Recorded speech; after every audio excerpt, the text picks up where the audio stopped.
Des centaines de morts et de disparus, c'est le premier bilan du séisme qui a frappé la province de Van, au sud-est de la Turquie, non loin de la frontière avec l'Iran. D'une magnitude de 7,3 sur l'échelle de Richter, le tremblement de terre aurait détruit quelques 3000 maisons, selon les autorités turques. À Tel Aviv, où la secousse a été ressentie, le ministre de la Défense Ehud Barak a offert l'aide d'Israël à la Turquie. Dimanche, sur ordre du chef d'état-major Benny Gantz, plusieurs unités de secouristes de Tsahal ont été mobilisées. Elles devraient rejoindre la zone sinistrée dans les prochaines heures. Dimanche, à l'occasion du premier conseil des ministres depuis la libération de Gilad Shalit, Benjamin Netanyahou a remercié son gouvernement d'avoir approuvé l'échange de prisonniers avec le Hamas. Il s'est déclaré prêt désormais à relever les défis politiques qui se profilent pour sa coalition. En ligne de mire, le mouvement de contestation sociale contre la vie chère. Dans les prochains jours, les recommandations émises par le rapport Trachtenberg seront étudiées par le gouvernement. Il s'agira d'amorcer de nouvelles réformes économiques attendues par l'opinion. Et pour cause, le temps presse, le 29 octobre, d'importantes manifestations sont prévues dans tout Israël.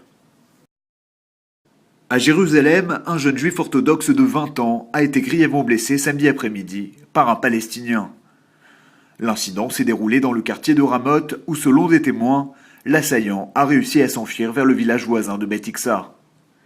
La victime a été transportée à l'hôpital Hadassah Ein Kerem et souffre de plusieurs blessures dans la partie supérieure du corps. Depuis samedi soir, la police, les gardes frontières, mais aussi Tsahal mènent des fouilles intensives. Elles ont également établi des barrages afin de retrouver le terroriste. Un accord de paix au Proche-Orient doit garantir la sécurité d'Israël et l'établissement immédiat d'un État palestinien. C'est ce qu'a déclaré le roi Abdallah de Jordanie. Il s'exprimait lors du Forum économique mondial qui se déroule actuellement dans son pays.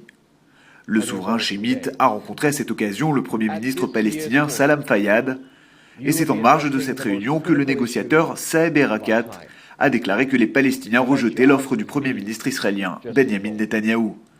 La semaine dernière, il s'est dit prêt à imposer un gel partiel des constructions en Judée Samarie, une mesure qui viserait à relancer le processus de paix. Ahmed Jabri, chef de la branche armée du Hamas à Gaza, et impliqué directement dans l'accord sur un échange de prisonniers avec Israël, se montre menaçant.